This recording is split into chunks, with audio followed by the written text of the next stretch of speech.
Right. Very true. And I think it's also important, not to cut you off, No, you good, I think it's also important to note that you can't hold to one of the points and not hold to all of the points. They all build on each other. They all hinge on one another.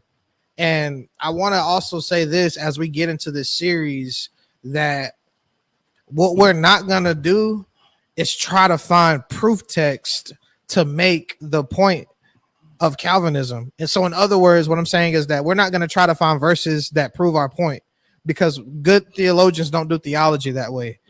What we're going to do is we're going to look at the whole of scripture and see what is most consistent in the whole. That's doing good exegesis. That's doing good hermeneutics. So I just wanted to throw that out there, because it's easy to just find Bible verses to try to prove a point. And we got a bunch of them.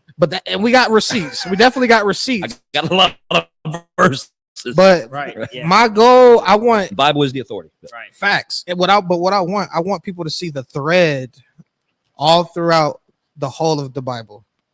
So I just want to throw that out there, because we're gonna do good theology here at Building Truth. Yeah.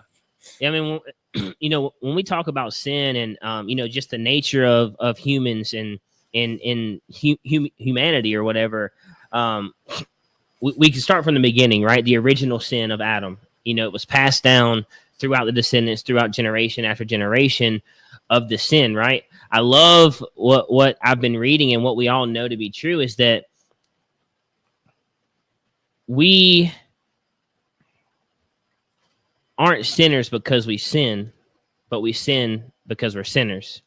Ooh, and I love that, because it's not that like, oh, because we're sinning, oh, that's why we're sinners. No, we were born a sinner. Like, we inherited that of the original sin. And I love by J. Cole.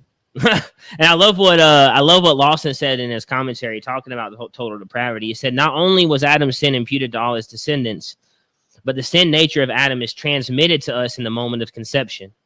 Since the fall, it has been passed down from parent to child, and we have all inherited that sin nature. The doctrine of total depravity does not mean that all humankind is as evil as it possibly could be. We just talked about that. Rather, it means that the sin affects the whole person.